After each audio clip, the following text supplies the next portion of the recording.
আউযু বিল্লাহি মিনাশ শাইতানির রাজীম। বিসমিল্লাহির রাহমানির রাহিম। ইয়া আইয়ুহাল্লাযীনা আমানু উদখুলু ফিস-সিলমি কাফফা ওয়া লা তাত্তাবি'উ খুতুওয়াতিশ শাইতান ইন্নাহু লাকুম আদুউম মুবিন। সাদাকাল্লাহুল আযীম। ইরশাদ হচ্ছে, হে ঈমানদারগণ, তোমরা পরিপূর্ণরূপে ইসলামের মধ্যে প্রবেশ করো, খবরদার শয়তানের পদাঙ্ক অনুসরণ করো না, নিশ্চয় শয়তান তোমাদের প্রকাশ্য দুশমন। সম্মানিত ভাইরা, আমি আপনাদের সামনে পবিত্র কোরআনে কারিমের 2 নম্বর সূরা নাম সূরাতুল বাকারা। কোরআন শরীফের সবচেয়ে ছোট সূরা না বড় সূরা? বড় সূরা। জবাব সবাই দেবেন, ছোট না বড়? বড় সূরা। সূরা বাকারার 208 নম্বর আয়াত, একটা আয়াত তিলাওয়াত করেছি। এই আয়াতের উপরে আজকে আমরা কিছু কথা আলোচনা করার জন্য চেষ্টা করব। আল্লাহ রাব্বুল আলামিন যেন তৌফিক দান করেন, সকলে বলুন আমিন। আল্লাহ ঈমানদারদেরকে ডাক দেয়া বলছেন, ইয়া আইয়ুহাল্লাযীনা আমানু, হে ঈমানদারগণ, আমানু উদখুলু ফিস-সিলমি কাফা, তোমরা পরিপূর্ণরূপে সিলমের মধ্যে, ইসলামের মধ্যে প্রবেশ করো। খবরদার শয়তানের পথ অনুসরণ করো না, নিশ্চয় শয়তান তোমাদের প্রকাশ্য দুশমন। শয়তান আমাদের শত্রু না বন্ধু? জানেন না মনে হয়? শয়তান আমাদের শত্রু না বন্ধু? আমাদের আসল বন্ধু কে? আল্লাহ হলেন আমাদের বন্ধু, শয়তান আমাদের শত্রু। যারা শয়তানের পথের অনুসারী তারা কি আমাদের বন্ধু? না। সম্মানিত ভাইরা, এখন ইসলামের মধ্যে পরিপূর্ণরূপে প্রবেশ করা বলতে কি বোঝায়,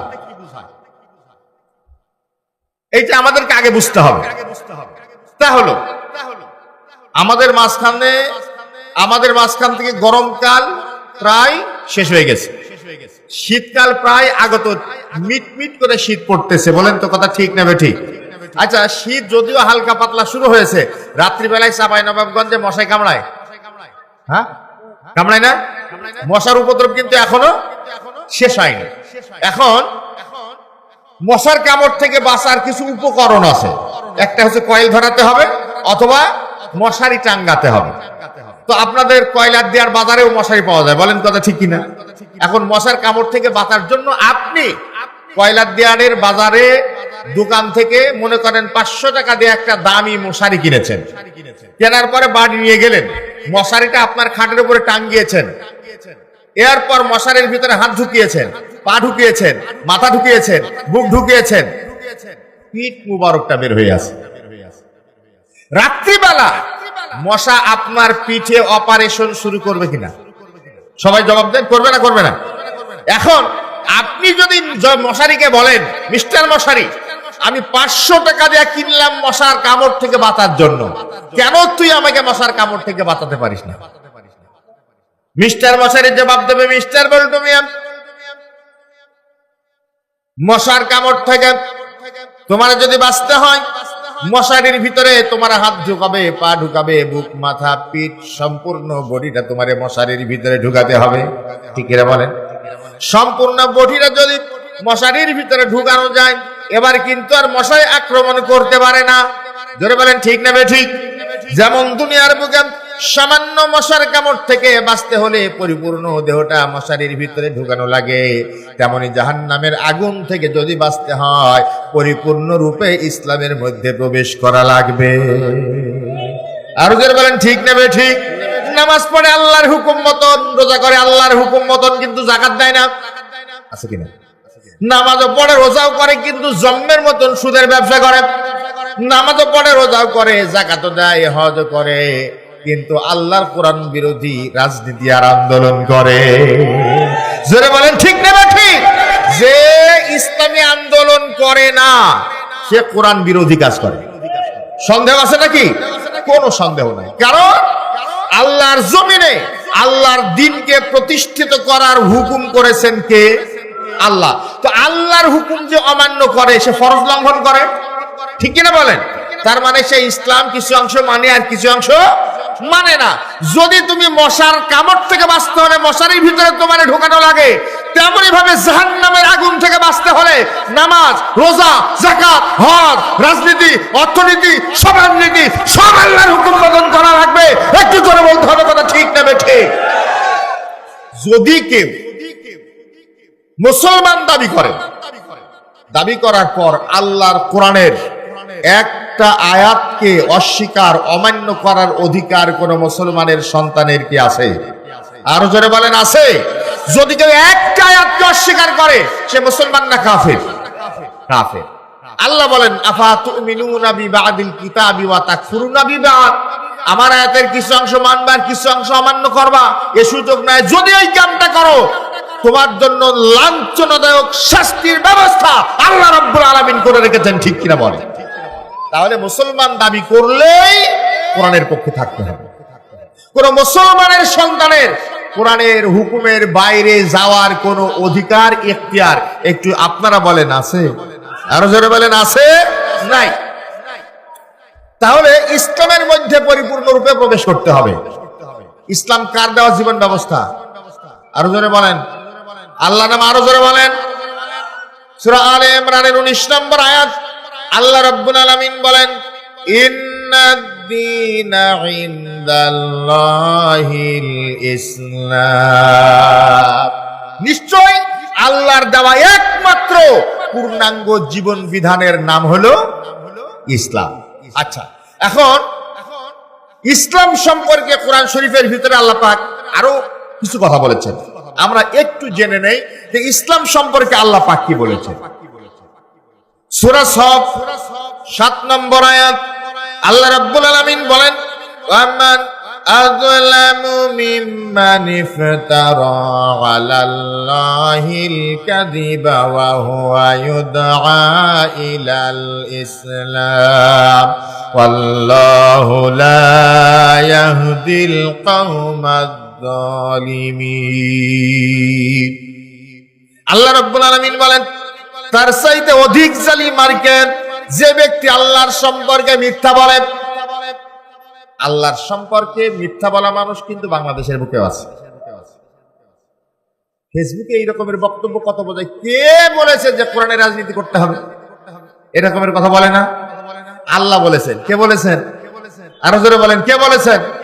আল্লাহর সম্পর্কে মিথ্যা কথা বলা মানুষ ১,৫০০ বছর আগে ছিল, শুধু তাই না এখনো আছে, সন্দেহ নাই। অথচ তাকে ইসলামের দিকে আহ্বান করা হয়। আমরা বাংলাদেশের জনগণকে ইসলামের দিকে আহ্বান জানাই। জোরে বলেন কথা ঠিক কিনা? বাংলাদেশের জমিনে ইসলামকে প্রতিষ্ঠিত করার জন্য বাংলাদেশের জনগণকে আমরা আহ্বান জানাই, অথচ তাকে ইসলামের দিকে আহ্বান করা হয়, কিন্তু এই আহ্বানে সাড়া দেয় না। ইসলাম বাদ দিয়ে মানব রচিত মতবাদের দিকে দৌড়ায়। আছে? একটু জোরে বলেন আছে না নাই? কেউ সমাজতন্ত্র, কেউ পুঁজিবাদ, কেউ ধর্মনিরপেক্ষতাবাদ, কেউ জাতীয়তাবাদের পিছনে দৌড়ায়। এরকমের মানুষ চাঁপাইনবাবগঞ্জে নাই? একটু জোরে জবাব দিতে হবে আছে না নাই? আছে। অথচ সকলকে ডাকা হয় ইসলামের দিকে। আর আহ্বান করার পর যারা ইসলামের দিকে এগিয়ে আসে না, ওদের সম্পর্কে আল্লাহর ভাষা হলো ওরা হলো জালিম। ওরা কি? সবাই জোরে বলেন ওরা কি? আর জালিম যদি ক্ষমতার মসনদে যেতে পারে তো জনগণের উপরে জুলুম করবে না, দেশের শান্তি প্রতিষ্ঠিত হবে? জুলুম করবে। আল্লাহ বলেন এই সকল জালিম সম্প্রদায়কে আল্লাহ পাক হিদায়াত দান করেন না। সূরা সফ 9 নম্বর আয়াত আল্লাহ রাব্বুল আলামিন এখানে বলেন হুয়াল্লাযী আরসালা রাসূলাহু বিল হুদা ওয়া দীনিল হক লিইয়ুযহিরাহু আলাদ-দীনি কুল্লিহি ওয়ালাউ কারিহাল মুশরিকুন। আল্লাহ পাক বলেন তিনি নিশ্চয় মহান সত্তা, যিনি তার রাসূলকে হেদায়েত এবং সত্য দ্বীন সহকারে পাঠিয়েছেন, যেন তিনি সমস্ত দ্বীনের উপরে আল্লাহর দ্বীনকে গালিব করতে পারেন। আর এতে মুসলিম মুশরিকদের গায়ে যতই জ্বালা ধরুক না কেন। কথা বলেছেন কে? আরো জোরে বলেন কে? আল্লাহ রাব্বুল আলামিন বিশ্ব নবীকে এই দুনিয়ার বুকে কেন পাঠিয়েছেন, এই প্রশ্নের জবাবটা সূরা সফের 9 নম্বর আয়াতে আল্লাহ পাক দিয়েছেন। এই দুনিয়ার বুকে যত দিন রয়েছেন, সমাজ ইহুদিবাদ বলেন, খ্রিস্টবাদ বলেন, সমাজতন্ত্র, পুঁজিবাদ, ধর্মনিরপেক্ষতাবাদ, জাতীয়তাবাদ, যত বাদ রয়েছে সমস্ত মতবাদের উপরে আল্লাহর দ্বীনের নাম কি? সবাই জোরে বলেন। ইসলামকে বিজয় করার জন্য আল্লাহর নবীকে আল্লাহ রাব্বুল আলামিন পাঠিয়েছেন, জোরে বলেন ঠিক কিনা? তাহলে আল্লাহ নবী দায়িত্ব পালন করেছেন এই জমিনের বুকে আল্লাহর দ্বীনকে প্রতিষ্ঠিত করার জন্য। আমরা হলাম সেই নবীর উম্মত, ঠিক কিনা? আমরা যদি সেই নবীর উম্মত হয় তো বিশ্বনবী যে দায়িত্ব পালন করেছেন ওই দায়িত্ব পালন করা আমাদের উপর ফরজ, জোরে বলেন ঠিক না বেঠিক? অতএব ঘাড় বাঁকা করে অন্য মতবাদের সমর্থক হওয়ার কোন সুযোগ ইসলাম দেয়নি। আমার ভাইয়েরা, আবার সূরা মাইদা 3 নম্বর আয়াত আল্লাহ রাব্বুল আলামিন বলেন, আল ইয়াউমা আকমালতু লাকুম দীনাকুম ওয়া আতমামতু আলাইকুম নি'মাতি ওয়া রাদিতু লাকুমুল ইসলাম দীনা। আল্লাহ পাক বলছেন, আজ আমি তোমাদের জন্য তোমাদের দিনকে পূর্ণ করলাম। মানে ইসলাম হলো একটা পরিপূর্ণ জীবন ব্যবস্থা, ঠিক কিনা বলেন? আরো জোরে বলেন ঠিক না বেঠিক? Islam is the complete code of life. ইসলাম একটি পরিপূর্ণ জীবন ব্যবস্থার নাম। আমার অনুগ্রহকে আমি সম্পূর্ণ করে দিলাম এবং ইসলামকে দিন হিসাবে মনোনীত করলাম। দিন মানে জীবন ব্যবস্থা। তো ইসলামকে দিন হিসাবে আমাদের জন্য মনোনীত করেছেন কে? আরো জোরে বলেন। আল্লাহ মনোনীত করেছেন। এখন আল্লাহ মনোনীত করলেন যে তোমাদের দিন হলো ইসলাম, আর আমরা যদি ইসলাম বাদ দিয়ে মানব রচিত মতবাদের দিকে ধাবিত হই, আল্লাহ আমাদের উপরে খুশি হবে না বেজার হবে? ঠিক আছে না কথা? ইসলাম বাদ দিয়ে কেউ যদি মানব রচিত মতবাদের দিকে ধাবিত হয় তাদের অবস্থা কি হবে এ সম্পর্কে আমাদের একটু জানা দরকার। জোরে বলেন তো কথা ঠিক না বেঠিক? আমি কিসসা কাহিনী আলোচনা করবো না, খুব গুরুত্বপূর্ণ কিছু কথা অল্প সময় বলার জন্য চেষ্টা করবো। যদি কেউ ইসলাম বাদ দিয়ে অন্য কোন দিন, অন্য কোন জীবন ব্যবস্থা, অন্য কোন মতবাদের দিকে ধাবিত হয় তার অবস্থা কি হবে? আগে একটা উদাহরণ দিই। আমার সামনে একটা গ্লাস আছে, গ্লাসটায় কি পানি আছে না? হ্যাঁ, এখন পানি আছে। আমি তো মনে করি ইসলাম বাদ দিয়ে যারা ইসলামের অনুসারী তাদের পরিচয় বলেন তো কি? মুসলিম। সবাই বলে আমরা কি? সন্দেহ আছে নাকি? তাহলে আমরা আমাদের পরিচয় একটু জোরে বলেন, আমরা কি? মুসলিম। সন্দেহ নাই।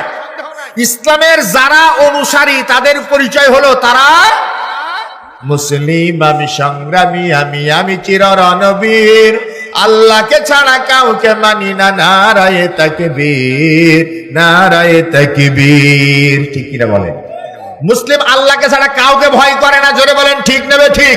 তাহলে ইসলামের অনুসরণ যারা করে তাদের পরিচয় হলো তারা আমরা মুসলিম। যদি কেউ খ্রিস্টবাদের অনুসরণ করে সে কি? খ্রিস্টান। তাহলে যদি কেউ ইহুদিবাদের অনুসরণ করে সে কি? ইহুদি। ইসলামের যদি কেউ অনুসরণ করে সে মুসলিম। সারা জীবন স্কুলে যায় না, লেখাপড়া করে না, মাঠে ছাগল আর গরু রাখে, আপনারা ওকে ছাত্র বলেন না রাখাল বলেন? রাখাল। সে যদি বলে আমি ছাত্র, হবে? হবে না। তাহলে যদি কাউকে ছাত্র হতে হয় প্রতিষ্ঠানে ভর্তি হওয়া লাগে, নিয়মিত ক্লাস করা লাগে, পরীক্ষার সময় পরীক্ষা দেওয়া লাগে, জোরে বলেন ঠিক না বেঠিক? তারপরে সে ছাত্র হয়। তাহলে যে মাঠে ছাগল গরু রাখে সে রাখাল, যে স্কুলে লেখাপড়া করে সে ছাত্র। আমরা ইসলামের অনুসরণ করি, আমরা মুসলিম। যে ইহুদিবাদের অনুসরণ করে সে ইহুদি, খ্রিস্টবাদের অনুসরণ করে সে খ্রিস্টান। আচ্ছা, সমাজতন্ত্রের অনুসরণ করে যে তারা কি ইসলামের অনুসরণ করে? সবাই জোরে বলেন, ইসলামের অনুসরণ করে? করে না। ওরা জমিনের বুকে সমাজতন্ত্রের মতবাদ কায়েম করতে চায়, আর আমরা এই জমিনের বুকে আল্লাহর মতবাদ কায়েম করতে চাই, জোরে বলেন ঠিক কিনা? তাহলে যে সমাজতন্ত্রের অনুসরণ করে সে হলো সমাজবাদী। মুসলিম দাবি করলে মুসলিম থাকা যাবে না। আমার কথা রাগ করবে না, চোখ মোটা করার কোনো সুযোগ নাই। কেউ যদি পুঁজিবাদের অনুসরণ করে সে হলো পুঁজিবাদী। কেউ যদি ধর্ম নিরপেক্ষতাবাদের অনুসরণ করে সে হলো ধর্ম নিরপেক্ষতাবাদী। কেউ যদি জাতীয়তাবাদের অনুসরণ করে সে হলো জাতীয়তাবাদী, আর যদি কেউ ইসলামের অনুসরণ করে সে হলো মুসলিম। জাহান্নামের আগুন থেকে নাজাত দেবেন আল্লাহ পাক মুসলিমকে না অমুসলিমকে? সবাই জোরে জবাব দেন। তাহলে জাহান্নামের আগুন থেকে বাঁচতে হলে নির্ভেজাল মুসলিম হতে হবে। জোরে বলেন ঠিক না ঠিক? তো আমরা রাজি আছি তো? আর নির্ভেজাল মুসলিম কখনো ইসলাম বাদ দিয়া অন্য কোন মতবাদের সমর্থক হতে পারে? আল্লাহর কোরআনের একটা হুকুমও অমান্য করতে পারে? এবার ইসলাম, আমি তো মনে করি ইসলাম একটা মধুর বোতল, পরকালে জাহান্নামের আগুন থেকে নাজাত দেবে। আর বাকি যত মতবাদ আছে সমস্ত মতবাদ হলো বিষের বোতল। দুই তিনটা নাম বলি। ধরেন একটা হলো সমাজতন্ত্র, মনে করেন রিপকর্ড। রিপকর্ড বিষের নাম শুনেছেন আপনারা? হ্যাঁ, রিপকর্ড বিষ যদি কেউ খায় কি হবে? মারা যাবে। মানে যারা সমাজতন্ত্র মানে তাদের জন্য বলছি। মনে করেন এই গ্লাসটা খালি গ্লাস, কিচ্ছু নাই, এর ভিতরে মানে সমাজতন্ত্র মানে রিপকর্ড। এক মুটকি বিষ দেন, পানি দিয়ে শরবত বানিয়ে খান, কি হবে? মারা যাবে না সুস্থ হবে? সত্যি মারার সম্ভাবনা নাই। দুই নম্বর ধর্মনিরপেক্ষতাবাদ, মনে করেন বাসুডিন। যদি এক মুটকি দেওয়া যায়, এক সিপি দেওয়ার পর পানি দিয়ে শরবত বানিয়ে খায়, কি হবে? মারা যাবে না? যাবে। মনে করেন নগজ জাতীয়তাবাদ, যদি নগজ বিষ খাওয়া যায়, হ্যাঁ মরবে না? ইসলাম হলো মধু, উপকার করে, ক্ষতি করে না। যদি আপনি 2 চা চামচ মধু নেন আর যদি একটু পানি দিয়ে মিশিয়ে খান, তাও তো মিষ্টি লাগে। জোরে বলেন ঠিক কিনা? এটা উপকার হবে না ক্ষতি হবে? হ্যাঁ, উপকার হবে। আমাদের দেশে একদল মানুষ আছে যারা কেউ সমাজতন্ত্রের আন্দোলন করে, কেউ পুঁজিবাদ করে, কেউ জাতীয়তাবাদ করে। তারা নামাজ কালামও পড়ে, মসজিদের সভাপতিও হয়, গোরস্থানের সেক্রেটারিও হয়। কিন্তু মুসলমান, মাথায় টুপি আছে, মুখে দাঁড়িয়ে আছে, জুমার নামাজ পড়ে, ঈদের নামাজও পড়ে, কিন্তু শয়তানের মতবাদ কায়েম করার জন্য রাজনীতি করে। আর যারা বলেন ঠিক না ঠিক? এখন মনে করেন এগুলোতে সব বিষের বোতল, যে কোনো একটা বোতল থেকে 1 চা চামচ বিষ, আর ইসলাম হলো মধুর বোতল। মধুর বোতল থেকে 1 চা চামচ মধু গ্লাসে ঢালেন, মানে বিষও ঢেলেছেন, মধুও ঢেলেছেন, আর হাফ গ্লাস পানি দিয়েছেন, হাফ লিটার শরবত বানিয়ে। এবার যদি খাওয়া যায়, এবার তার মরবে না নাকি? হ্যাঁ, তার মানে ইসলামও মানবা, অন্য মতবাদও মানবা, এই সুযোগ তোমার নাই। জোরে বলেন ঠিক কিনা? জাহান্নামের আগুন থেকে যদি বাঁচতে হয়, পরিপূর্ণরূপে ইসলামের অনুসারী হতে হবে। মানব রচিত কোন মতবাদের অনুসারী কোন মুসলমান হতে পারবে না। কোরআনে কারীমের ভিতরে আল্লাহ রাব্বুল আলামিন বলেন, ওয়া মান ইয়াবতাগি গায়রাল ইসলামি দীনান ফালান ইউকবালা মিনহু ওয়া হুয়া ফিল আখিরাতি মিনাল খাসিরিন। আল্লাহ রাব্বুল আলামিন বলেন, যে কেউ ইসলাম ছাড়া অন্য দিন কামনা করে, তার মানে ইসলাম বাদ দেয়া মানব রচিত যত মতবাদ আছে, যত জীবন বিধান আছে শয়তানের তৈরি করা, এই সকল জীবন বিধান যদি কেউ কামনা করে, আল্লাহ রাব্বুল আলামিন বলেন ফালাই ইউকবালা মিনহু, তার কাছ থেকে তা কখনো কবুল করা হবে, ওয়া হুয়া ফিল আখিরাতি মিনাল খাসিরিন, আর ওরা হবে কিয়ামতের ময়দানে ক্ষতিগ্রস্তদের মধ্যে শামিল। যারা ইসলাম বাদ দিয়ে অন্য মতবাদের অনুসরণ করার কথা বলা হয়নি, কথাটা কিন্তু আপনারা বুঝবেন। মানে আমি তো আসলে কিসা কাহিনী বলছি না, বুঝার জন্য কিছু কথা বলছি। যদি কেউ ইসলাম বাদ দিয়ে অন্য মতবাদের তালাশ করে বা খোঁজে, অন্য মতবাদ যদি অনুসরণ করে, কথা কিন্তু এটা না, যদি কেউ খোঁজে সে অপরাধী। যে ইসলাম বাদ দিয়ে আমি ধর্মনিরপেক্ষতাবাদের অনুসরণ করব না জাতীয়তাবাদের অনুসরণ করব, কোনটা ভালো? যদি কেউ চিন্তা ভাবনা করে আর খোঁজাখুঁজি করে, আল্লাহ বলেন তার কাছ থেকে তা কখনো কবুল করা হবে না, আরো ক্ষতিগ্রস্তদের মধ্যে শামিল হবে। ক্ষতিগ্রস্ত হবে কারা? ফেরাউন, নমরুদ, হামান, সাদ্দাত, আবু জাহাল, আবু লাহাব, এরা ক্ষতিগ্রস্ত হবে। এখন ওদের সাথে যদি হাসর হয়, বলেন তো জান্নাতুল ফিরদাউস পাওয়ার কোনো সম্ভাবনা কি আছে? আর ওদের বলেন আছে? নাই। ওদের সম্পর্কে আল্লাহ রাব্বুল আলামিন আরো বলেন, সূরা আলে ইমরান 86 নম্বর আয়াত, কাইফা ইয়াহদিল্লাহু কওমান কাফারু কাফারু বা'দা ঈমানিহিম ওয়া শাহিদু আন্নার রাসূলা হাক্কুন ওয়া জাআহুমুল বায়্যিনাত ওয়াল্লাহু লা ইয়াহদিল কওমাদ যালিমিন। আল্লাহ পাক বলেন, আল্লাহ এমন জাতিকে কিভাবে হেদায়েত দান করবেন, এমন সম্প্রদায়কে কিভাবে হেদায়েত দান করবেন যারা কুফরি করে ঈমান আনার পর।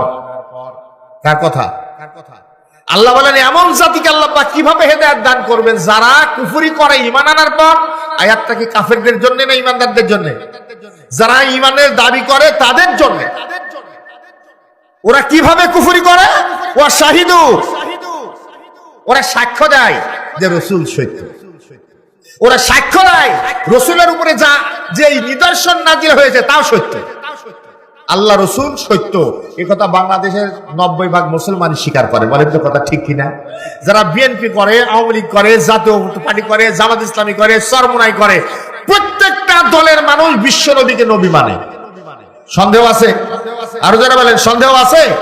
সবাই স্বীকার করে যে মুহাম্মদ সাল্লাল্লাহু আলাইহি ওয়াসাল্লাম আল্লাহর পক্ষ থেকে প্রেরিত রাসূল। তার উপরে যে কিতাব নাজিল হয়েছে সেই কিতাবের নাম কি? এই কিতাবও তারা কিন্তু স্বীকার করে।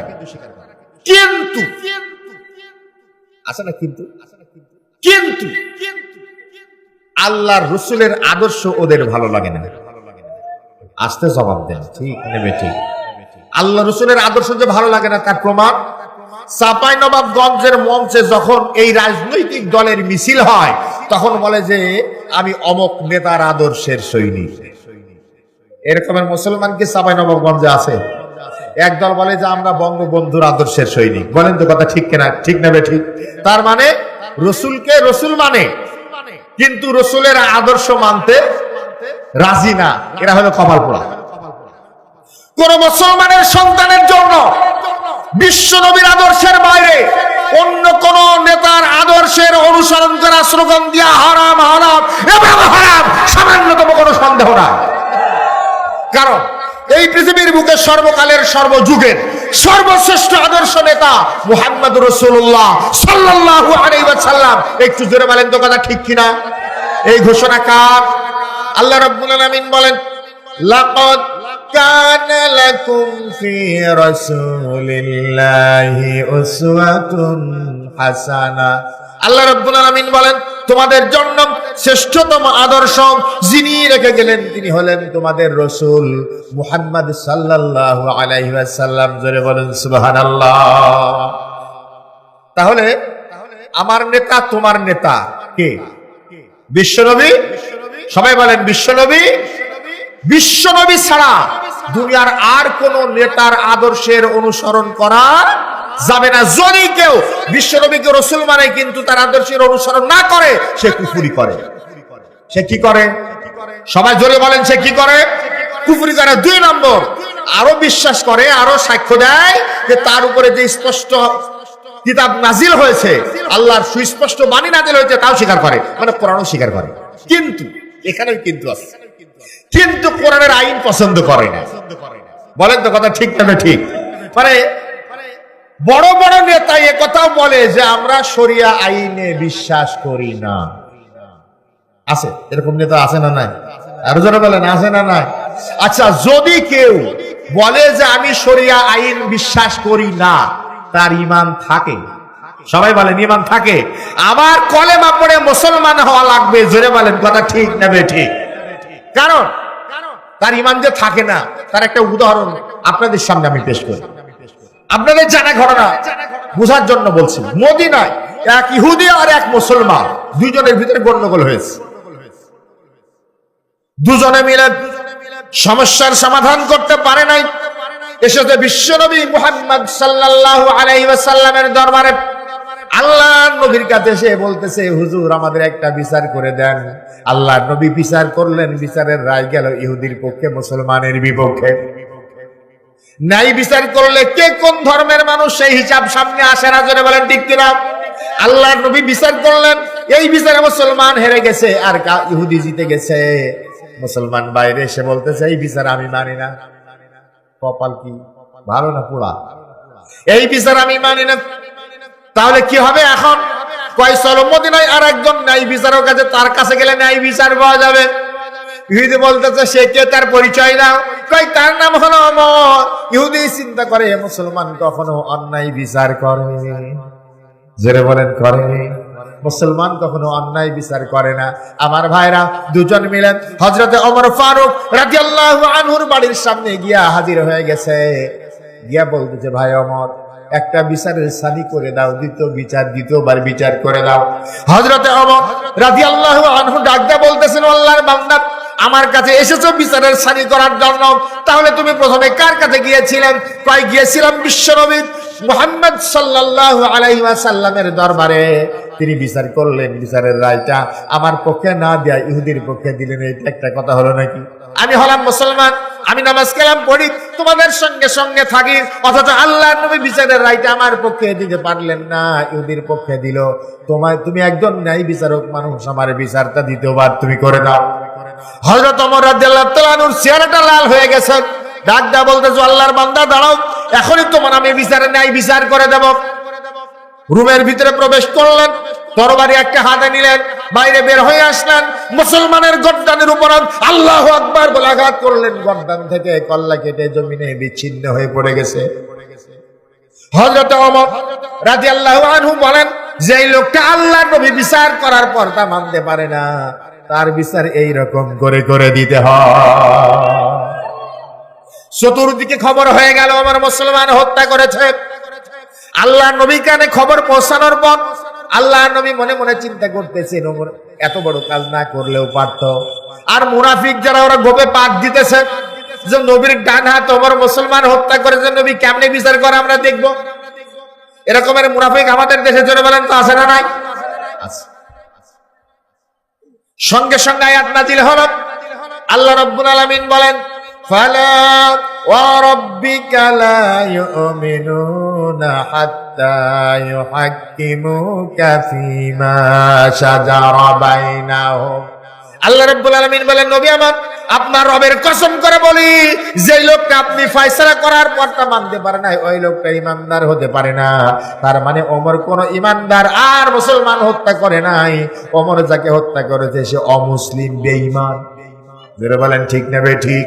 তাহলে যদি কেউ ইসলামী শরীয়ত না মানে, তাহলে সে ইমানদার থাকবে না, কাফের হয়ে যাবে। যারা বলেন ঠিক কিনা?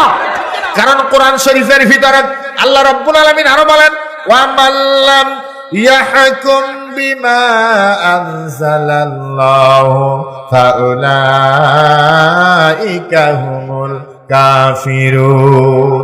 যারা আল্লাহর বিধান অনুযায়ী ফয়সালা করে না, ওরা কাফের। এই ফতোয়া কার? সকালবেলায় মাথা গরম করবেন না, মাওলানা আব্দুল হালিমের ফতোয়া আল্লাহ দিয়েছে।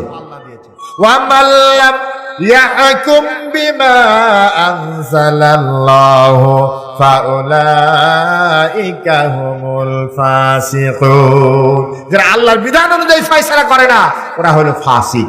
এই ফতোয়াটাও কার? একটু জিকির করেন, লা ইলাহা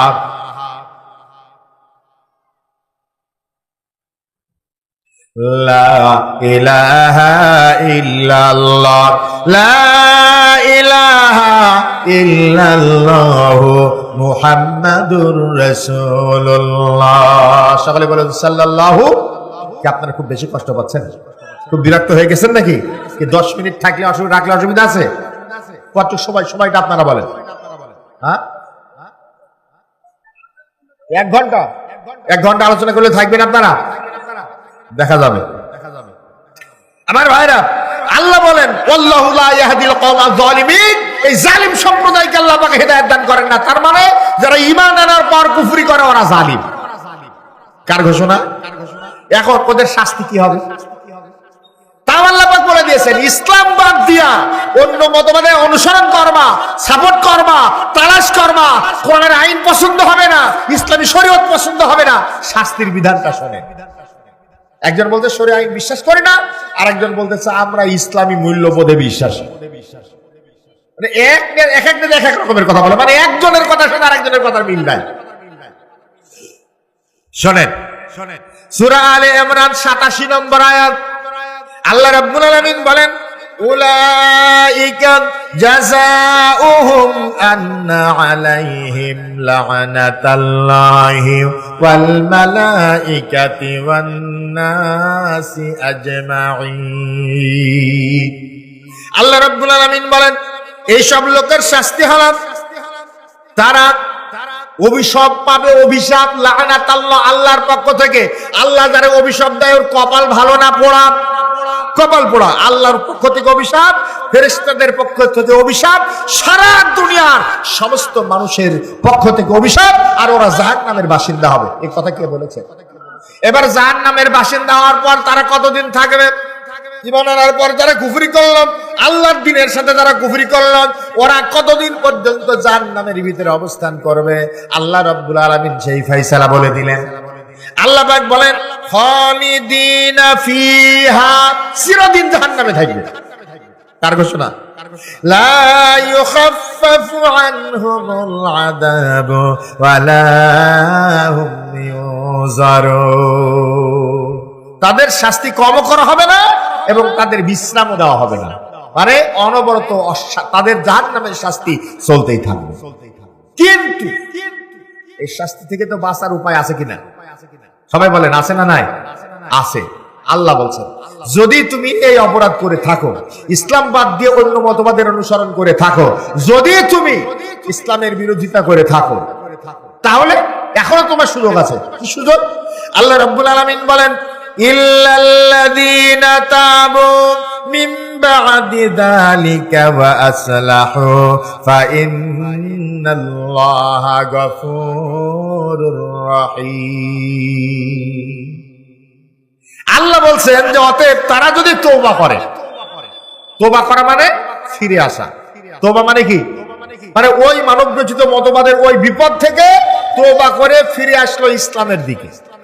যদি কেউ তওবা করে, যদি কেউ ফিরে আসে এবং ওয়া আসলাহু, নিজেকে সংশোধন করে নেয়, আল্লাহ গো আমি যেই অন্যায় করেছি, যেই ভুল করেছি, জীবনে আর কোনোদিন করব না, তোমার দিনের পক্ষে মরার আগ পর্যন্ত থাকবো, সিদ্ধান্ত কেউ যদি নিতে পারে, আল্লাহ রাব্বুল আলামিন তাদের ব্যাপারে বলেন, ফা ইন্নাল্লাহা গফুরুর রহিম। অতঃপর নিশ্চয় আল্লাহ ক্ষমাশীল এবং করুণাময়। আবারও কিন্তু যদি তারা এই যে তাফসীর মাহফিলে এই দিনের ব্যাপারে এত পরিষ্কার আলোচনা শোনার পরেও এখান থেকে যাওয়ার পরে ঘাড় বাঁকা করেই শয়তানের তৈরি মতবাদের রাজনীতির দিকে ধাবিত হয়, এই রকমের মুসলমান বাংলাদেশে জোরে বলেন তো আছে কিনা? আরো জোরে বলেন, আছে কিনা? তা আছে, আল্লাহ তো আগ থেকেই জানেন, জোরে বলেন ঠিক কিনা? এবার ওদের ব্যাপারে কথা শোনেন। যারা ফিরে আসলো তাদের কপাল ভালো, আর যদি কেউ ফিরে না আসে তাদের ব্যাপারে আল্লাহ রাব্বুল আলামিন বলেন, ইন্নাল্লাযীনা কাফারু বা'দা ঈমানিহিম সুম্মা যাদাদু কুফরান লাম তুকবালা তাওবাতুহুম ওয়া উলাইকা হুমুদ দাল্লুন। আল্লাহ পাক বলেন, যারা ঈমান আনার পর কুফরি করে, মানে ওই সকল লোক যারা ঈমান আনার পর কুফরি করেছে এবং তারা কুফরির দিকে অগ্রগামী, এত কথা বলা হয় কিন্তু তাদের কথা কানে শোনে না, চোখ দিয়ে আল্লাহর নিয়ামত দেখার পরও দেখে না, অন্যায়ের দিকে ধাবিত হয়। আবার তারা অনেক সময় তারা মাহফিলে বসে দেখবেন তওবা করে, এই জায়গায় তওবা করলো আর ওই জায়গায় গিয়ে আল্লাহর দ্বীনের বিরোধিতা করলো। আল্লাহ বলেন, লাম তুকবালা তাওবাতুহুম, তাদের তওবা কবুল করা হবে না। ওয়া উলাইকা হুমুদ দাল্লুন, আর ওরা হলো গোমরা, ওরা হলো পথভ্রষ্ট। এই ঘটনা কার? আল্লাহ। এখন এই অবস্থায়, এই গোমরাহির পথে থাকা অবস্থায়, ওই গোমরাহির পথে চলা অবস্থায় যদি ওরা কেউ মারা যায় তাদের অবস্থা কি হবে তাও আল্লাহ বলে দিয়েছেন। ওই অবস্থায় যদি কেউ মারা যায় তাদের কি হবে তাও আল্লাহ বলে দিলেন। তাদের কি হবে শোনেন, আল্লাহ রাব্বুল আলামিন বলেন, ইন্নাল্লাযীনা কাফারু ওয়া মাতু ওয়া হুম কুফফারুন ফালান ইউকবালা মিন আহাদিহিম মিলউল আরদি যাহাবান ওয়া লা ইফতাদা বি ওয়া উলাইকা লাহুম আযাবুন আলীম ওয়া মা লাহুম মিন নাসিরিন। আল্লাহ বলছেন অতবার তারা কুফরি করেছে এবং ওই অবস্থায় মারা গেছে। ওরা যদি আল্লাহর দরবারে এক দুনিয়া পরিমাণ স্বর্ণ দেয় তাও তাদের কাছ থেকে তা কখনো গ্রহণ করা হবে না এবং এর বিনিময়ে তারা কিছুই পাবে না। সম্মানিত ভাইরা, দুনিয়ার বুকে কেউ যদি জেলখানায় যায় আর তার দলের এমপি যদি মোবাইল করে, অতি সাহেব কাকে ধরেছেন, কয় অমককে, আমার দলের কর্মী, কয় মাদক অথবা অস্ত্র কিছু একটা পাইছি, যা পাও না করো আমার দলের কর্মী, কোনো কথা হবে না, ছাড়ার ব্যবস্থা করতে হবে, হয় ছাড়বে আর নাইলে নরমাল মামলা দিয়ে সালাম দেবে, ঠিক কিনা বলে। কিন্তু আল্লাহর দরবারে সেই দিন এক দুনিয়া পরিমাণ স্বর্ণ দিলেও তা কখনো গ্রহণযোগ্য হবে না। সম্মানিত ভাইরা, অতএব ওই বিপদ থেকে যদি বাঁচতে হয় তাহলে আল্লাহর দ্বীনের দিকে ফিরে আসতে হবে, আল্লাহর হুকুমের দিকে ফিরে আসতে হবে, শয়তানের দেওয়া মতবাদ থেকে আমাদেরকে বাঁচতে হবে। সম্মানিত ভাইরা, মুসলিম শব্দের অর্থ হলো আত্মসমর্পণকারী, তাই তো নাকি? মুসলিম শব্দের অর্থ হলো, আচ্ছা আমরা কার কাছে আত্মসমর্পণকারী? জোরে বলেন, কার কাছে? আচ্ছা, যে আত্মসমর্পণ করেছে তার নিজের ইচ্ছার কোনো দাম আছে? নিজের ইচ্ছার কোনো দাম নাই। আর আত্মসমর্পণ কেমনে করতে হয়? যদি মনে করেন ভারত আর বাংলাদেশ যুদ্ধ লেগেছে, যুদ্ধ লাগার পরে জয় পরাজয় হবে, একদল জিতবে আর একদল পরাজিত হবে, এটাই স্বাভাবিক। এখন যদি কোনো দল পরাজিত হয় কোনো দেশ, সেই দেশের সৈন্যবাহিনী বিজয়ী দেশের সৈন্যবাহিনীর কাছে গ্রেপ্তার হবে। গ্রেপ্তার করার পর সৈন্যবাহিনীকে কে খোলা অবস্থায় রাখে না রশি দিয়ে শক্ত করে বাঁধে, শক্ত করে হাত বাঁধবে, পা বাঁধবে। এরপরে যদি কোনো রাস্তায় চলতে চলতে পেশাব ফেরা দরকার হয়, হাতটা খুলে দিয়ে জঙ্গলের ভিতরে পেশাব করার সুযোগ দেবে না, দড়ি বাঁধা থাকবে। তার মানে ওখানে আত্মসমর্পণ করেছে, আর আত্মসমর্পণ করলে নিজের ইচ্ছার কোনো দাম থাকে না। যার কাছে তুমি আত্মসমর্পণ করেছো তার হুকুম মতনই তোমাকে চলা লাগবে, জোরে বলেন ঠিক কিনা? তো আমরা আত্মসমর্পণ করেছি কার কাছে? আল্লাহর কাছে। আল্লাহর হুকুমের বাইরে এক কদম চলার অধিকার কোন মুসলমানের নাই। আত্মসমর্পণকারীও বলবো আমি আত্মসমর্পণকারী, আমি মুসলিম, আবার শয়তানের আইনও মানব, এই সুযোগ নাই। আত্মসমর্পণের একটা উদাহরণ দেব, আমরা তারপরে দোয়ায় যাবো ইনশাআল্লাহ। একটা উদাহরণ, আমার ভাইয়েরা, আমাদের জাতির পিতার নাম কি? সবাই বলে, সন্দেহ আছে নাকি? আল্লাহ রাব্বুল আলামিন বলেন মিল্লাতা আবিকুম ইব্রাহিম, তোমাদের জাতির পিতা ইব্রাহিম আলাইহিস সালামের মিল্লাতের অনুসরণ করো। 80 বছর পার হয়ে গেছে তার বয়স, আল্লাহ পরীক্ষা নিয়েছে। আমার ভাইয়েরা, হযরত ইব্রাহিম আলাইহিস সালাম গাছের উপরে কাজ করতেছেন কুড়াল দিয়া, কুড়াল তো চেনেন আপনারা, কুড়াল দিয়া কাঠ কাটার কাজ করতেছেন। আল্লাহ রাব্বুল আলামিন বলেন ইব্রাহিম আত্মসমর্পণ করো। ওয়া ইয ক্বালা লাহু রাব্বুহু আসলিম ক্বালা আসলামতু লিরাব্বিল আলামিন। স্মরণ করো সেই সময়ের কথা যখন তাকে বলা হলো আত্মসমর্পণ করো, তখন তিনি জবাব দিলেন আমি রব্বুল আলামিনের সামনে আত্মসমর্পণ করলাম। খতনা করো, কুড়াল দিয়ে গাছের উপরে খতনার কাজ ছেড়ে দিয়েছে। এ হলো আত্মসমর্পণ। হুকুম করার সঙ্গে সঙ্গে হুকুম পালন করেছেন। বয়সটা 80 বছর পার হয়ে গেছে, 80 বছর বয়স পার হয়ে গেছে। আমাদের জাতির পিতা ইব্রাহিম আলাইহিস সালাম আল্লাহ রাব্বুল আলামিনের দরবারে দোয়া করলেন রব্বি হাবলি মিনাস সালিহিন।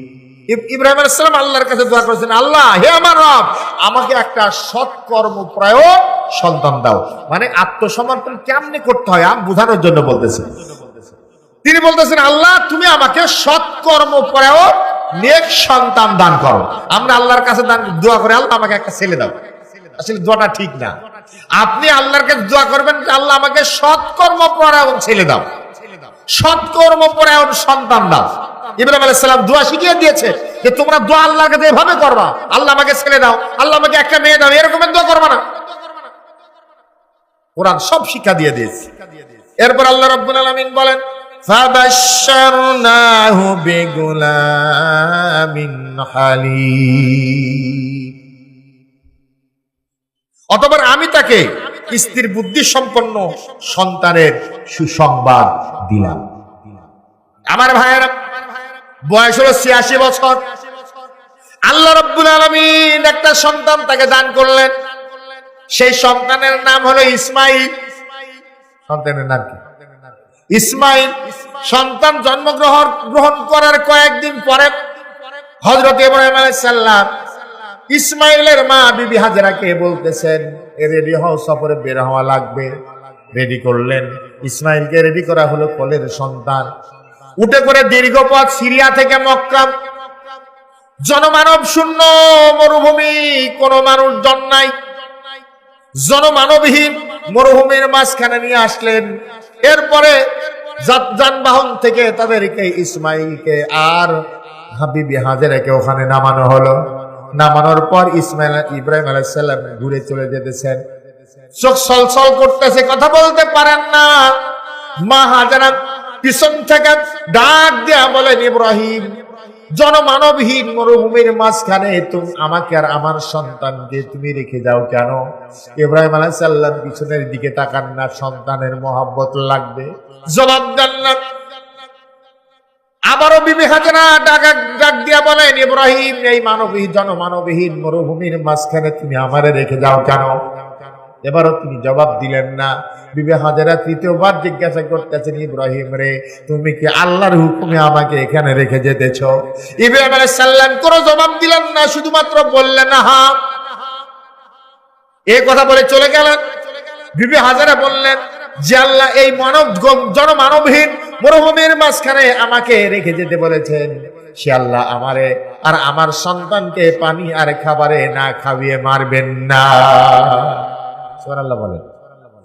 ইমানদার ভরসা করে কাল উপরে। ওয়া আলাল্লাহি ফালইয়াতাওয়াক্কালিল মুমিনুন। মুমিনেরা শুধুমাত্র আল্লাহর উপরে ভরসা করে। আমার ভাইয়েরা, বিবি হাজেরা এই মরুভূমির মাঝখানে কয়েকদিন গত হয়ে গেছে, খাবার ফুরিয়ে গেছে, পানি ফুরিয়ে গেছে। কেমনে আত্মসমর্পণকারী ইব্রাহিম কোলের সন্তানকে 86 বছর বয়সে মরুভূমির মাঝখানে আল্লাহর হুকুমে রেখে গেছেন। একবারও প্রশ্ন করেন নাই, আল্লাহ গো, 86 বছরের বয়সে তুমি কেন সন্তান দিলা, আর এই সন্তানকে কেন মরুভূমির মাঝখানে রাখতে বলতেছো? এরকমের কোন অভিযোগ কি আমাদের জাতির পিতা ইব্রাহিম আলাইহিস সালাম করেছেন নাকি? করেন নাই। আবার বিবি হাজেরা তিনিও অভিযোগ করলেন না, তিনিও এমনই জবাব দিলেন যে, আল্লাহ আমারে আমার সন্তানকে এখানে রেখে যেতে হুকুম করেছেন, সে আল্লাহ আমারে আমার সন্তানকে না খাইয়ে মারবেন না। কয়েকদিন গত হয়ে গেল, খাবার ফুরিয়ে গেছে, পানি ফুরিয়ে গেছে, বিবি হাজেরার জিহ্বা পর্যন্ত শুকিয়ে গেছে। সন্তানকে দুধ খাওয়াতে পারেন না, পানি খাওয়াতে পারেন না। কোথায় গেলে পানি পাওয়া যাবে, কোথায় গেলে খাবার পাওয়া যাবে? আমার ভাইয়েরা যেখানে পাঠাচ্ছিলেন সেখান থেকে বেশি দূরে নয়, সাফা পাহাড়। যারা হজে গেছেন, যখন সাফা পাহাড়ে দৌড়াদৌড়ি করেন, সাফা পাহাড়টা দেখে এসেছেন। সাফা পাহাড়টা চকচক করতেছে। মা হাজেরা সাফা পাহাড়ের নিকটে গেলেন, ওখানে গিয়ে লক্ষ্য করলেন পাহাড় চকচক করতেছে, কিন্তু কোনো পানি নাই। ওখান থেকে প্রায় 1.5 কিলোমিটার দূরে মারোয়া পাহাড়। মারোয়া পাহাড়ের ওখানে চকচক করতেছে, মরিচিকার মতন পানির মতো মুখ চকচক করে।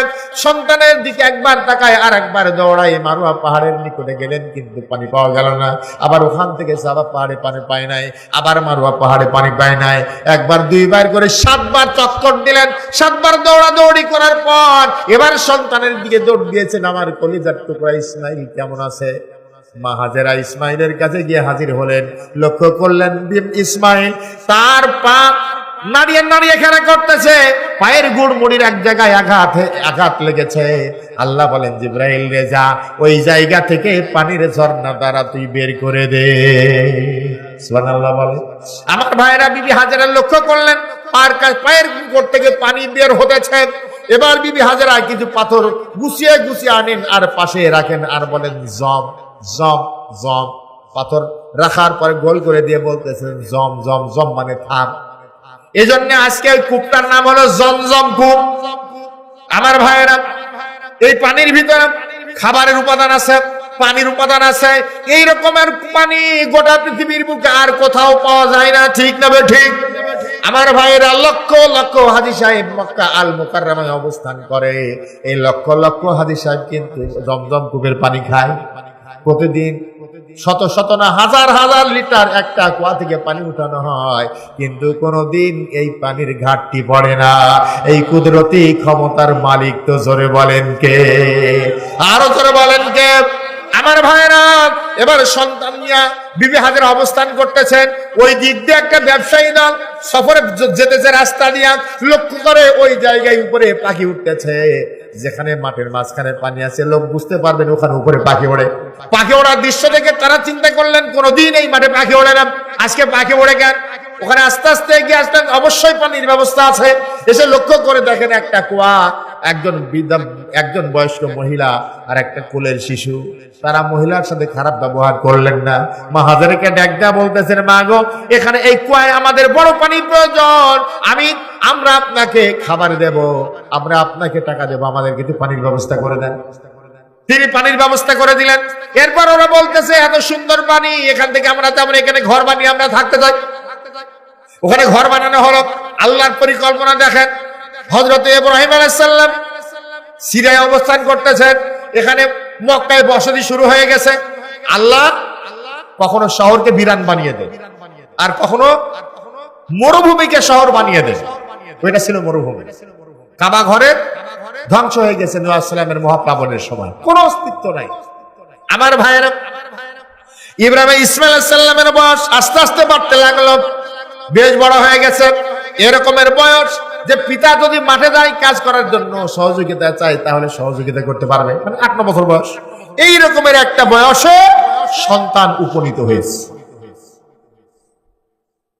আমার ভাইয়েরা, আমাদের দেশে একটা গল্প প্রচলিত আছে, তাহলে অনেক সময় দেখবেন হুজুর ওয়াজেও বলে যে রাত্রিবেলা ইব্রাহিম স্বপ্ন দেখলেন যে ইব্রাহিম কুরবানি করো, সকালবেলায় 100 দুম্বা কুরবানি করলো।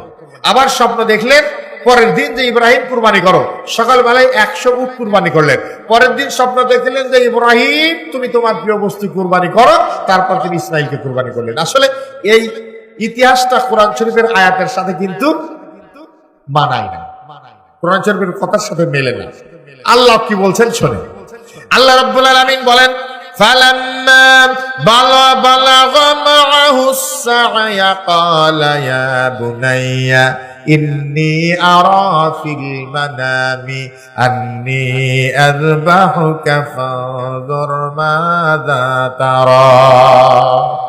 আল্লাহ রাব্বুল আলামিন বলেন, অতঃপর সে যখন তার পিতার সঙ্গে কাজ করার মতন বয়সে উপনীত হলো, মানে পিতার সঙ্গে কাজ করার মতন বয়স যখন তার হয়ে গেছে, তখন ইব্রাহিম আলাইহিস সালাম তার সন্তান ইসমাইলকে এসে বলতেছেন, মানে থাকেন সিরিয়ায়, আসলেন মক্কায়, বিবি হাজারাও আছেন, ইসমাইলও আছেন।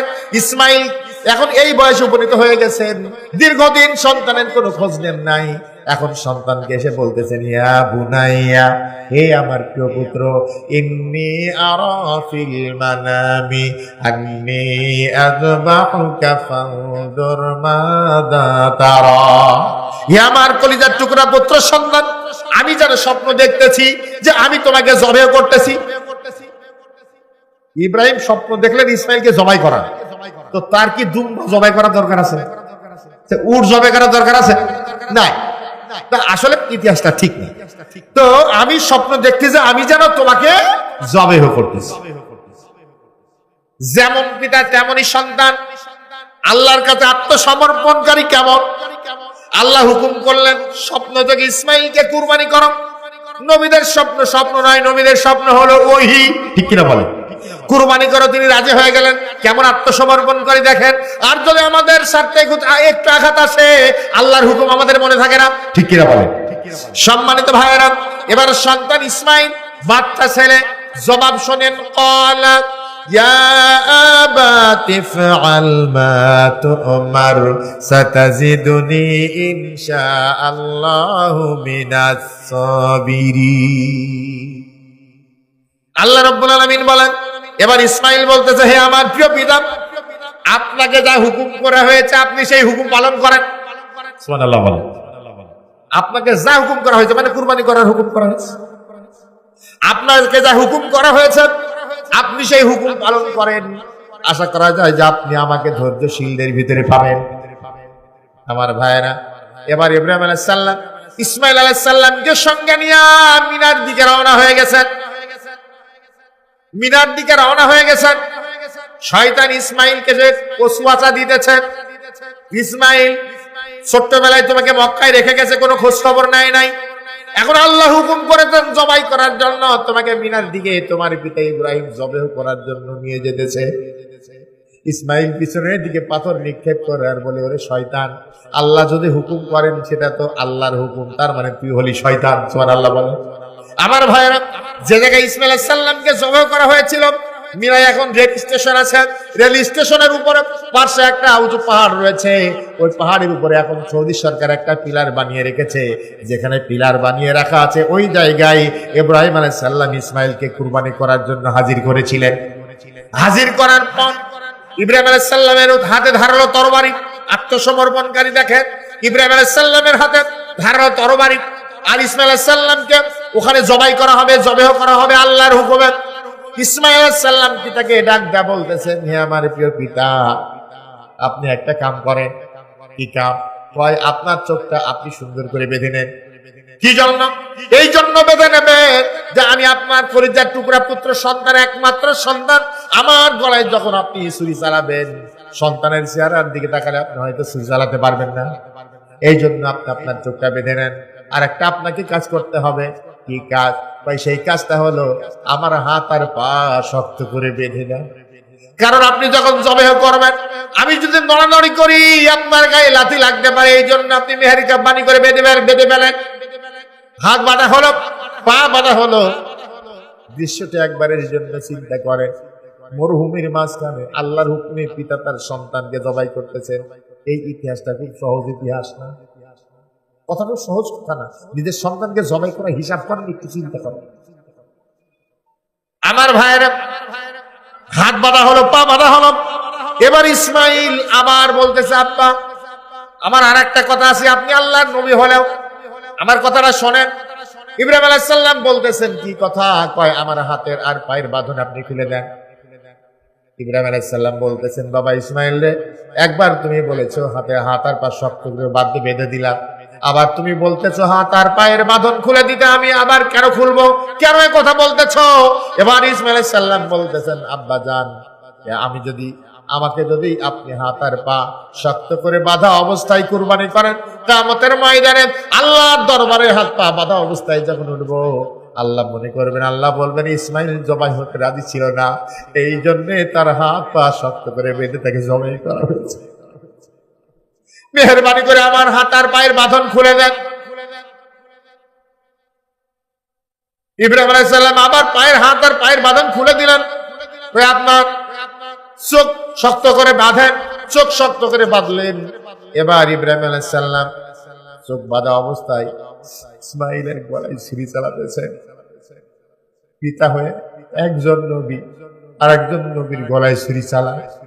আল্লাহর রহমতের ফেরেশতারা ফেরেশতাদের চোখ দেয়া টপ টপ করে পানি পড়তেছে। আল্লাহর ফেরেশতারা কাঁদতেছে। আমার ভাইয়েরা, ইব্রাহিম আলাইহিস সালাম ছুরি চালান, কিন্তু তার গলার একটা পশমও কাটে না। ইতিহাসের ভিতরে এসেছে, বিরক্ত হয়ে ইব্রাহিম আলাইহিস সালাম তার তরবারিটা পাথরের উপরে ফেলে দিয়েছেন। পাথর কেটে গেছে তরবারির আঘাতে। এবার ইব্রাহিম বলতেছে, কি রে তরবারি আমার, ইসমাইল কেন কুরবানি হয় না? তরবারির নাকি জবান খুলে গেছে। ইব্রাহিম, আল্লাহ তোমাকে বলেছেন ইসমাইলকে জবেহ করো, আর আমাকে হুকুম করেছেন ইসমাইলের যেন একটা পশম না কাটা হয়। তোমার ডিউটি তুমি পালন করো, আমার ডিউটি আমি পালন করতেছি। ইব্রাহিম আলাইহিস সালাম আবার তরবারি হাতে নিলেন। আল্লাহ বলেন, জিবরাইল হে, বেহেশতের ভিতরে দুম্বা রেডি করা আছে, এবার ছুরি চালানোর আগেই আমার ইব্রাহিমের সামনে দুম্বাটা হাজির করে দে। আমার ভাইয়েরা, সঙ্গে বেহেশতি দুম্বা হাজির করা হলো। ইব্রাহিম আলাইহিস সালাম ছুরি চালাবেন, সেই সঙ্গে সঙ্গে ইসমাইলকে সরিয়ে পাশে দাঁড় করিয়ে দেওয়া হয়েছে, আর সামনে দুম্বা দেওয়া হয়েছে। ইব্রাহিম আলাইহিস সালাম আল্লাহর নাম করে ছুরি চালিয়ে দিলেন, জবেহ হয়ে গেল। চোখ বাঁধা, উনি কিন্তু বুঝতেও পারে না যে দুম্বা কুরবানি হয়েছে, ইসমাইলকে কুরবানি হয়েছে। পরীক্ষায় পাস না ফেল? আর যদি বলেন পাস না ফেল? পরীক্ষায় পাস। জবেহ হওয়ার সঙ্গে সঙ্গে ইব্রাহিম আলাইহিস সালাম বলতেছেন, আল্লাহু আকবার, আল্লাহু আকবার, লা ইলাহা ইল্লাল্লাহু আকবার, লা ইলাহা ইল্লাল্লাহ আল্লাহু আকবার আল্লাহু আকবার। আমার ভাইরা, ইব্রাহিম আলাইহিস সালাম বলতেছেন আল্লাহু আকবার আল্লাহু আকবার।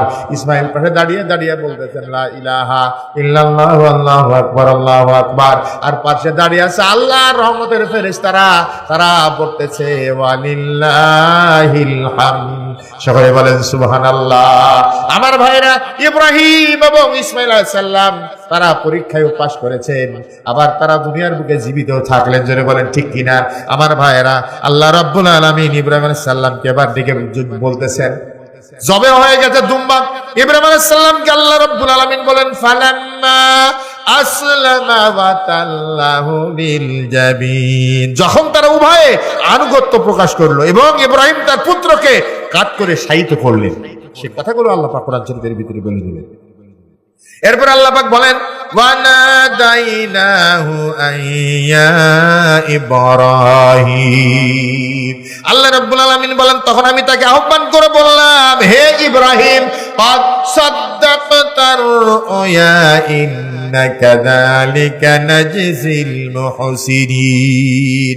আল্লাহ রাব্বুল আলামিন বলেন, হে ইব্রাহিম, তুমি তোমার স্বপ্নকে বাস্তবে রূপ দিয়েছো, আর এভাবেই আল্লাহ রাব্বুল আলামিন সৎকর্মশীল সৎকর্মপরায়ণদেরকে পুরস্কার দিয়ে থাকেন। এটা কিন্তু একটা পুরস্কার, ইসমাইলকে পুরস্কার, জোরে বলেন ঠিক না বেঠিক। এরপর আল্লাহ পাক বলেন ইন্না হাযা লাহুল বালাউল মুবিন। নিশ্চয় এটা ছিল একটা সুস্পষ্ট পরীক্ষা। ইব্রাহিম আলাইহিস সালামকে আল্লাহ রাব্বুল আলামিন 10টা পরীক্ষা করেছেন। কয়টা? 10টা পরীক্ষা করেছেন। 10টা পরীক্ষার ভিতরে সবগুলি পরীক্ষায় হযরত ইব্রাহিম আলাইহিস সালাম পাস করেছেন, জোরে বলেন সুবহানাল্লাহ। তার ভিতরে বড় বড় পরীক্ষা যেগুলি ছিল তা হচ্ছে এই একটা পরীক্ষা। আর একটা পরীক্ষার খবর আপনারা কিন্তু সবাই জানেন, সেই পরীক্ষাটা হলো তিনি অগ্নিকুণ্ডে নিক্ষিপ্ত হয়েছিলেন, জোরে বলেন ঠিক কিনা। সম্মানিত ভাইরা, রাত 12টা বাজে, এই জন্য আমরা আর লম্বা চওড়া আলোচনায় যাব না, দোয়া করব। আল্লাহ বলেন সূরা বাকারার 208 নম্বর আয়াতে, ইয়া আইয়ুহাল্লাযীনা আমানু দুখুলু ফিস সিলমি কাফা। হে ঈমানদারগণ, তোমরা পরিপূর্ণ রূপে ইসলামের মধ্যে প্রবেশ করো। ওয়ালা তাত্তাবিউ খুতুওয়াতিশ শাইতান। খবরদার শয়তানের পদাঙ্ক অনুসরণ করো না। তার মানে পরিপূর্ণ রূপে ইসলাম অনুসরণ না করার অর্থই হলো শয়তানের অনুসরণ করা। কি কথা বুঝতে পেরেছি? পরিপূর্ণ রূপে ইসলামের অনুসরণ না করার অর্থ হলো শয়তানের অনুসরণ করা। আর শয়তান যেহেতু আমাদের বোন দুশমন, শয়তানের অনুসরণ করলে কপালে কষ্ট আছে, জোরে বলেন ঠিক কিনা। ইন্নাহু লাকুম আদুব্বুম মুবিন। সম্মানিত ভাইরা, আমরা যে আলোচনা করলাম সংক্ষিপ্ত পরিসরে, এই আলোচনাগুলি ভুল ত্রুটি যদি হয়ে থাকে আল্লাহ রাব্বুল আলামিনকে যেন আমাদেরকে মাফ করে দেন। আর হক কথা যদি কিছু বলে থাকি, আল্লাহ পাক আমাদের বাস্তব জীবনে যেন আমল করার তৌফিক দান করে দেন। সকালে বলুন আমিন। ওয়া আখিরু দাওয়ানা আলহামদুলিল্লাহি রাব্বিল আলামিন।